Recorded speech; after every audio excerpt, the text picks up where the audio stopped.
Welcome to Scene, where the art world meets the real world. Every 2 weeks, we sit down with emerging and established artists to offer a genuine glimpse into their lives and minds, all in an authentic and totally straightforward manner. I'm Carrie Scott, your host. And with 2 decades of experience as a curator and art historian, I firmly believe in the transformative power of art, if it's seen.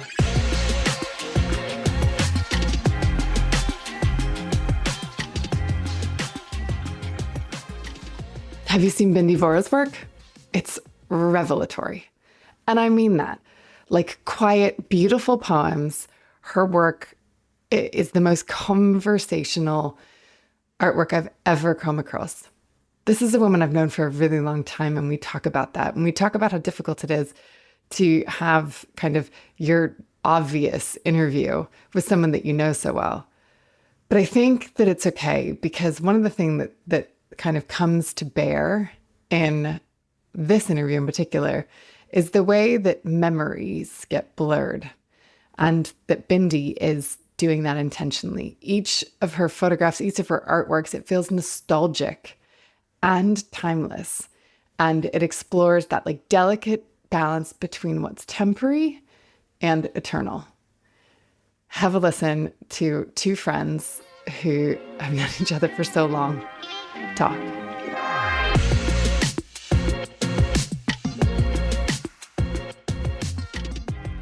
Bindi Vora, thank you for doing this and struggling through all the tech.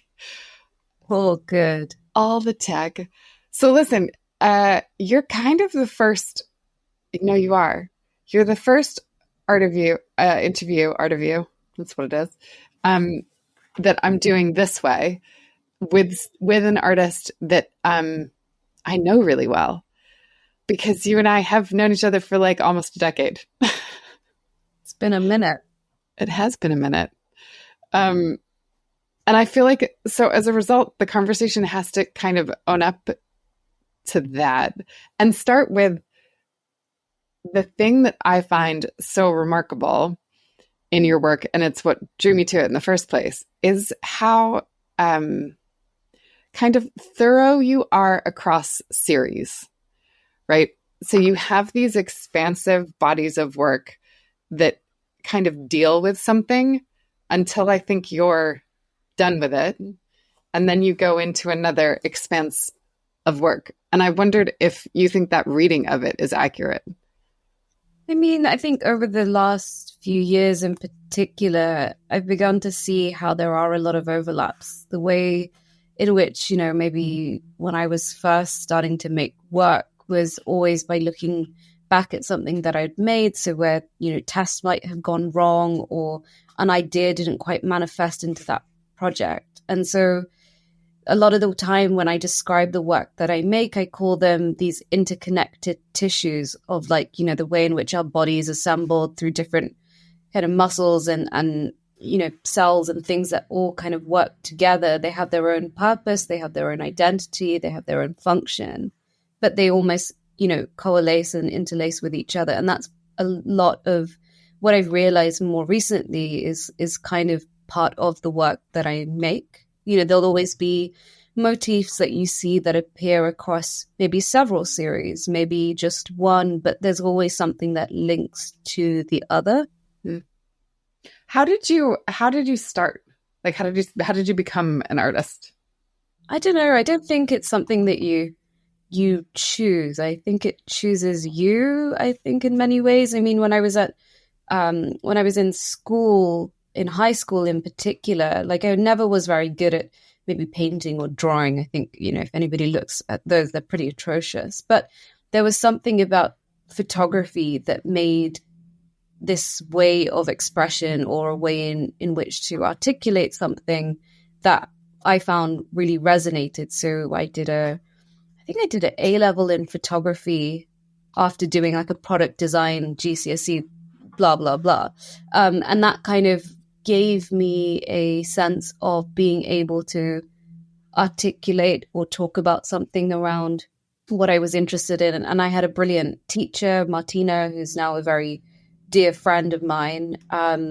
And it was her way of showing us lots of different, you know, artists or resources, or taking us to see shows. So one of the, like, I guess one of the formative shows that I saw, there were two. There was the Street and Studio show at Tate Modern, and I think that was maybe 2006. I can't quite remember the exact date.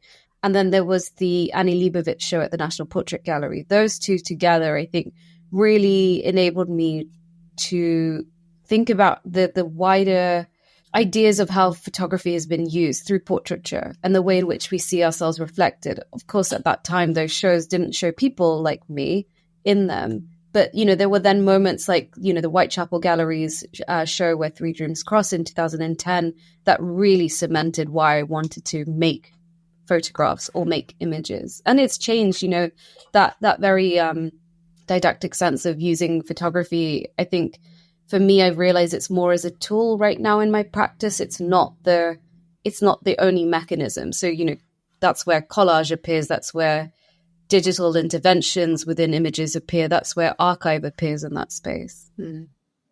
It's I mean, it's funny, right? I have a show. It was Avedon at MoMA. I think I mean, God knows what year it was, but I was 16, 17, something like that. And I can remember thinking, like, wait, this is something completely different and interesting. And yeah, if someone was like, oh, why did you get into this? I would definitely cite that as being a moment that I obviously love the way you use photography in your work, because as you say, it is a tool rather than, or it's like a means to an end. And the way you use it is pretty singular, as in you don't go out and, I mean, you do this, but you don't just go out and take a photo. There's always some sort of intervention, whether like with White in the Sea, you're putting a hue over it, or with Mountain of Salt, it's words, or the latest series, which are so much more of your actual hand in them. When you kind of look at your project as a whole, do you see them as these complete thoughts? You know, like with Mountain of Salt, right? There was a moment where you just said, okay, I'm done. I mean, you did say you were done at one point, and then you were like, no, now I'm done. But do you see them as like, okay, there was a beginning, there was a middle, and now I can see that it's over? I think with some works, definitely, but then there's some works that raise more questions. And so I think with the new work that I'm making, language is so intrinsic in that, you know, series, where it is about articulating these lost histories where, you know, for example, the journey that my family took when they were exiled from Uganda in 1972, and what happened after that. There's a lot of gaps that exist within my history that I'm not aware of. And language is this way of joining back together. So in the same way with Mountain of Salt, it was about using news stories, commentary, and kind of headlines as a way of navigating, you know, COVID and the aftermath of that. This new series is very much looking at the factual information that was being disseminated. So, for example, the newspaper archives in Nairobi at the library are so intrinsic in that conversation that there are, you know, although visually there are differences between the works, you know, they're not dealing with the contemporary as such in this new series. It's dealing with the historical, but through a very contemporary perspective. I'm interested in where histories collapse. You know, what happens when these ideas of entangled past begin to seep through into the way in which we navigate the world, and what that actually means. And I think it's kind of stemmed because of the residency that I'm doing at the moment with Ulster Museum and UAL's Decolonizing Arts Institute program, where it is about, you know, finding these gaps that exist within public institutions that we know are there, that we know are present, where people like me have not existed within those histories, although, you know, we were there, you know. And it's very much about, you know, talking to those gaps, but not in addressing the kind of issues that they have, but addressing the gaps in which future generations potentially can look and see some of these stories reflected. They're not going to be encompassing everything. They can't, you know, there's many more chapters to come. But I think in this moment, it's about addressing that gap. And I think that's where the becomes this overlap when how like language is used and language is connected. And I think for me, that's what is quite interesting. Mm. And I think if I look back at all the work I've made, it's always been language that has been the connector. Yeah. There's it made me think of this. I can't remember if we ever talked about it. There's a book that John Edgar Wideman wrote called Brothers and Keepers. And it basically, it's his way of trying to figure out what happened between him and his brother. His brother, it's a true story. His brother was incarcerated for life for manslaughter, and they grew up together, but they obviously end up so far apart. And the whole book is about him trying to figure out what happened. And he goes through this whole thing, and he talks about like, you don't understand when something begins, and that like the more you think about it, it becomes clear that there's no independent history. But he says the words tangled skeins of necessity. And I'm looking at it because I wrote it down earlier. And interdependence, right? That like these things are all, they're so intertwined. And that's what Mountain of Salt, it like lays bare, right? That we found ourselves in this moment during COVID, that, you know, you created a portrait of using words that you saw, combining them with images from the past. And so it becomes this like tangled web of a giant collective history that's pretty, I mean, it's just beautiful. Sorry, it's super segue, but I was obviously trying to wrap my head around what to talk about today, and was like, I do keep thinking about that quote. What about the work you do as a curator? How do you balance your practice and being an artist with the curatorial rigors that are required of you? It's challenging, but challenging in quite a stimulating way at the same time. There's pros and cons. I think more recently, again, I've realized like how symbiotic those practices are.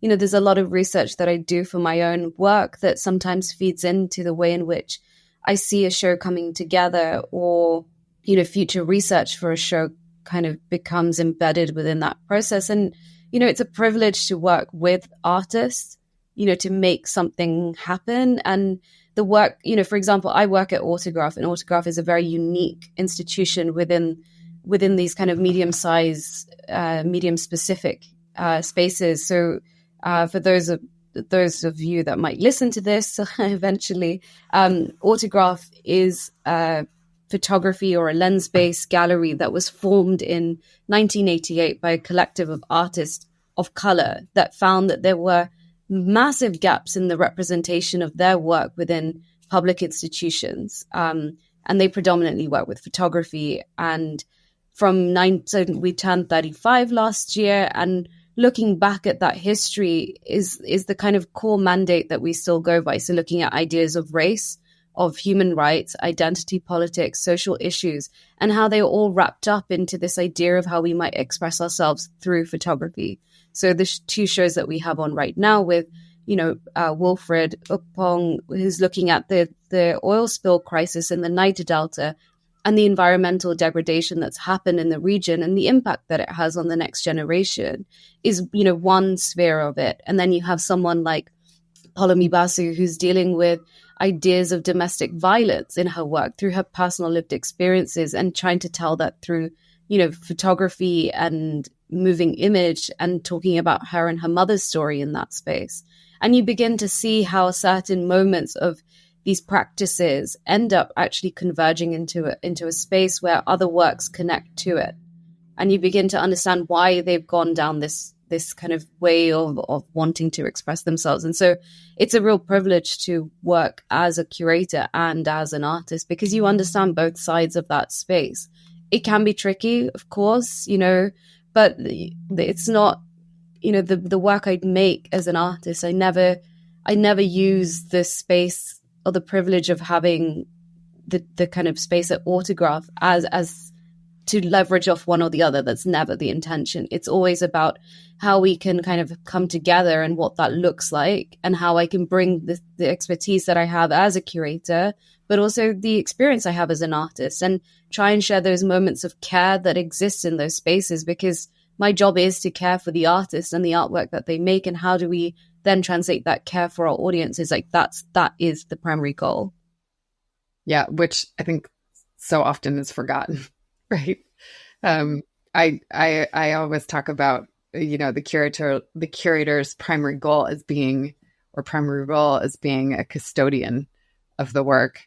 And I think that has come through time and time again with everything that Autograph has done. Before that, just to do like a bit of a biog, you were also at the Photographer's Gallery. Yeah, so I started out my career at the Photographer's Gallery as a press and comms intern back in 2012, maybe? No, 2011. I was there for 6 months for that internship. And then I finished my BA a year later. And then what happened after that? Then I was helping them like run some Sunday workshops. I don't know, there was some initiative, and I was still in touch with the really wonderful team there. And then an opportunity came up to be the former director's PA.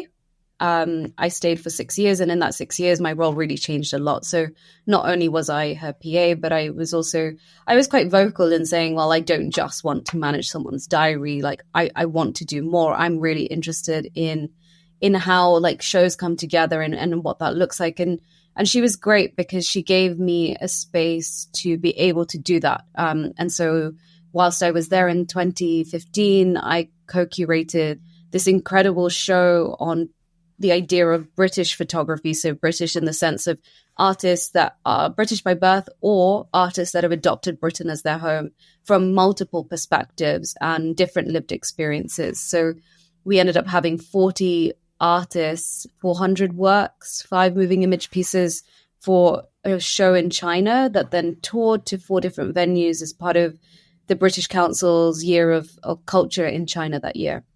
And that was artists like someone like Lorenzo Vittori, Anna Fox, Jason Evans, Gillian Waring, James Barner.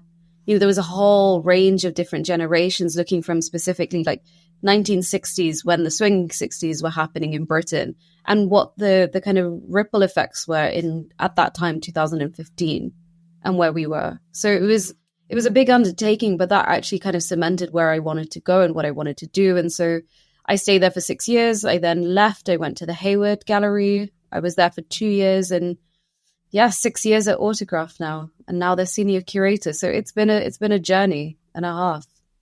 Bit fast, right? When you put it all like that, I'm like, God, that's all like in 12 years, right? I mean, yeah, it's a whirlwind. We've touched on the edges, and I'm just sitting there listening to you talk, and I'm like, God, we need to like actually back up and talk about things tangibly, because like I said at the top, I know you too well, and so I'm filling in a bunch of blanks without meaning to. Let's talk about Mountain of Salt, specifically, like what it is, what it became, what it kind of stands for. Yeah. I mean, do you want to start? No, because I'll just sit here waxing poetic about how amazing it is. I mean, I can, right? You sent me a PDF at the height of lockdown. I can remember it hitting my inbox when my inbox was like terrifyingly empty. And like I was busy homeschooling 2 kids and feeling like, oh my God, what has happened? Will anything ever recover? And I've said it to you before, it was like a lifeline. This body of work hit my inbox, and there were images that you had taken from archives across the globe, and you were combining them with statements that like either I had heard or they deeply resonated, about like super spreader, and they were very, very COVID centric at that point. And, you and I did that typical like lockdown thing where we were like, well, let's offer them, let's make an online viewing room, let's show them to people, and see what happens. And they resonated so widely that we ended up placing them in institutions, public collections, private clients, and they just took on a life of their own. But for you, right, as you were sitting there making them, they became, right, it started as COVID, and I think that it became so much more.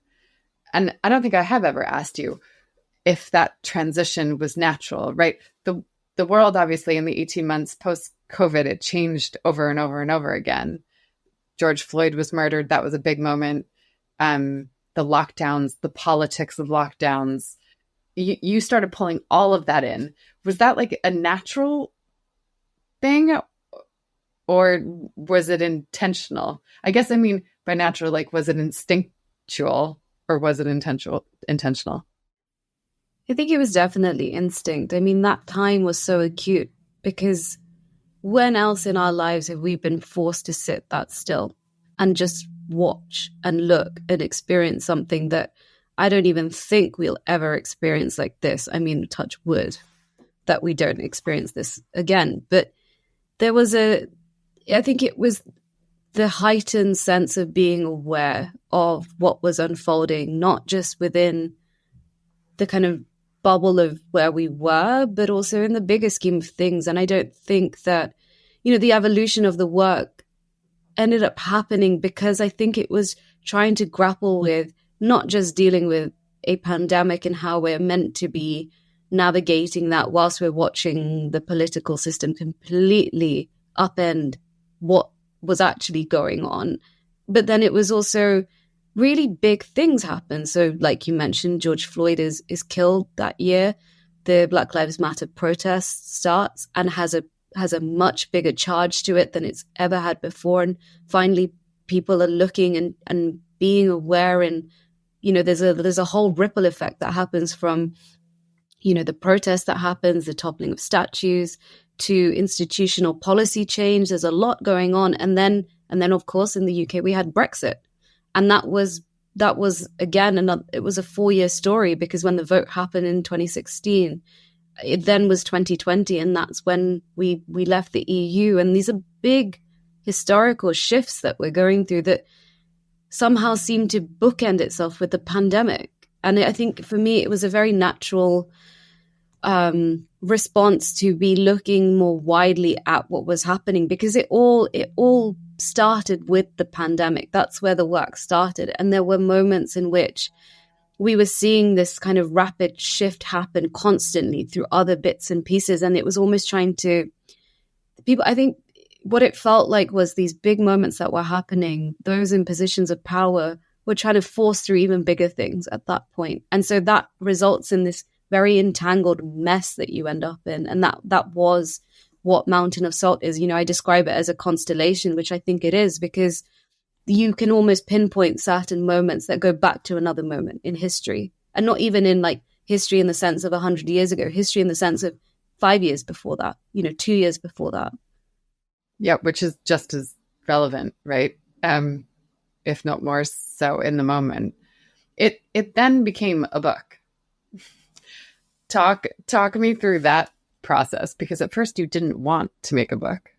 I mean, I didn't know what this thing was going to be. I was there making something because I needed to make something to kind of release a lot of anxiety that had built up in that time. And I didn't know how to articulate it. And it was a way of trying to find a mechanism to cope. And so when the work was being made and you and many others were saying, well, this should be a book. And I was just like, absolutely not. It's not. It just is what it is. It exists in this digital realm that we are now in. And that's the end of it. And I don't think I had the distance at that time to be able to think about the end product, or that was never the intention, I think, with that work. And I think that is quite important, because you need, when you make a body of work like that, I have never made something that big before, and big in the sense of 372 images. Like, that's a lot of work. And to not have distance from that critical distance, to be able to reflect on that timeline, 18 months of time, I think meant that I was too in it. I was too embedded in that work. And so I happened to be in Ireland for Photo Island in summer 2022. And I was there because the Mountain of Salt, some of the pieces had been published in the Ovid Journal, and they were inviting some of the contributing artists, and it was a kind of networking type weekend in Dublin with really wonderful people. And one of the people who I met there was Justine, who's a co-director of Perimeter Editions, which is a publishing house in Melbourne. They also run an incredible bookshop there, and it's her partner Dan and Ash who basically make these things happen. And it's, if you think about the scale of a team, like they are a tiny team, but the things that they make are incredibly powerful. And we happened to get talking just about, the project, and Renee, who was a former colleague and very dear friend, she was the one that was like, you guys must talk, you guys must speak. She's made this work. She's not going to tell you about it, but I'm going to tell you that you need to know about this work. And then she was just like, and now you go, it's your turn. So we ended up speaking all evening. We met for a coffee the next day, and she was like, just send me some stuff. And when I get back to Melbourne, I'll speak to Dan about it. I can't make any promises because whenever we take on a project, both of us have to be in agreement that it's the right fit for us. But, you never know. So send me stuff. And so when she said, send me stuff and send me a few things, I just thought, you know what? I'm going to send her everything. So I made this massive Google Drive Dropbox thing, and it was filled. I put all the images in. I put the press cuttings at that point that had been in there, and anything else I could kind of think of to put together. And I just gave them all the material because I was too close to it to see how we could even shape this thing.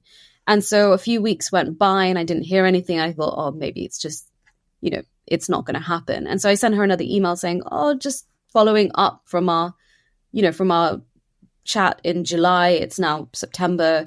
And she's like, oh no, I'm really sorry we haven't got back to you, but we're really interested. Let's have a call to see how we can make this work. And so when we were speaking, they saw the work in a very different way. They saw the work as something that could live on in a book that exists separately from the individual artworks. And I really like that approach. And you need these different visual strategies that are already in the work to be pulled apart in some shape or form to exist as a book, because the book format it commands a different way of looking and reading images, and it commands a different presence that you need to keep the kind of momentum of the way that you're seeing things going that is different from an exhibition and seeing a framed image. So very long story short, I then came back to you, as you remember, and I said, well, this is what's on the table. This is a really great opportunity. Like, how do we make this happen? And then the rest is history. It was published, it was published 1 year ago. Pretty much right? 1 year ago. About a year ago. Yeah.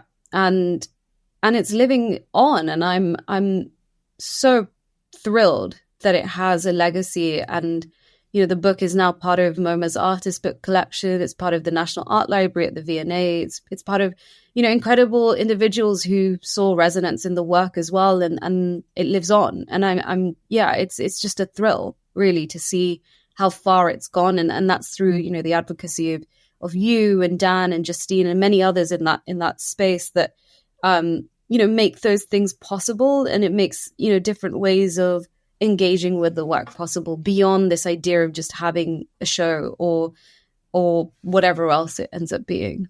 I think though too, right? Like, access really matters to you.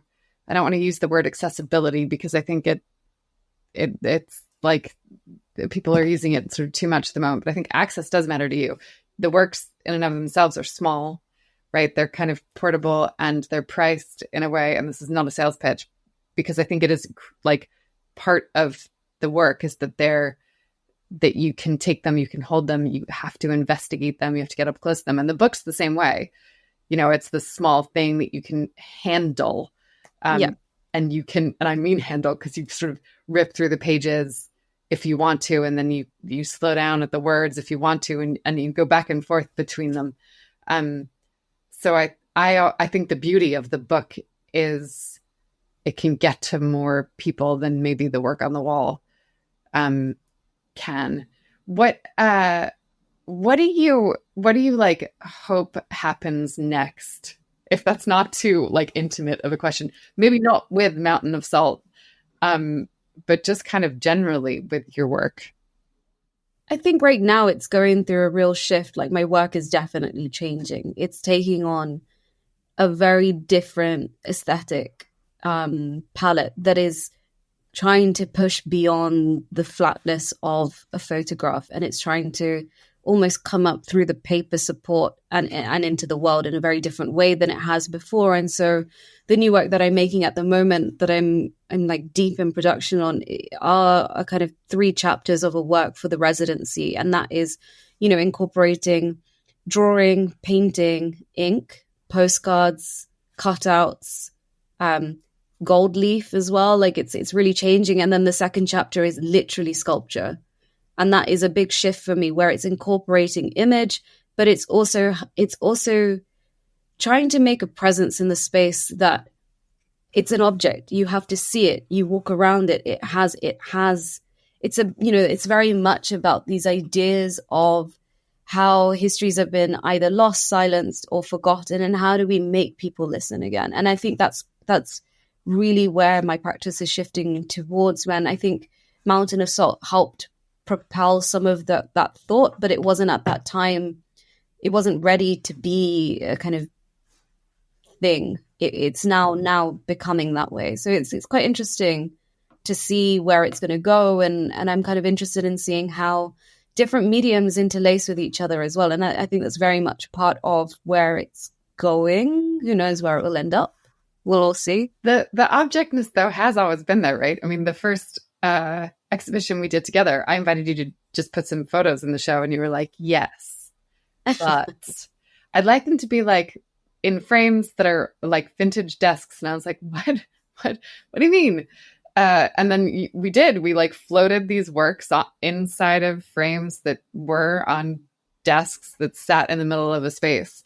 So it doesn't surprise me, right? And I love that now the work, you've kind of like brought the two together insofar as like, you know, the objectness is now coming out of the work itself. It's like, you know, emerging from within rather than, you know, with White in the Sea, we made the structures. And I would argue that Mountain of Salt, the book, is the object. You know, you kind of, there's a flatness to it, right? So the layering creates a flatness that what photography does really well is it can condense these big moments into something that is very flat, where everything is embedded within the paper. Whereas I think the difference now is that it's beginning to push apart from that. You know, imagine Mountain of Salt with all the circles coming out at you, and it would be a very different experience. I don't think I'm opening that project up again, but you know what I mean? It would be, the resonance is different. And just quickly, because I am going to let you go because I know you're a busy lady.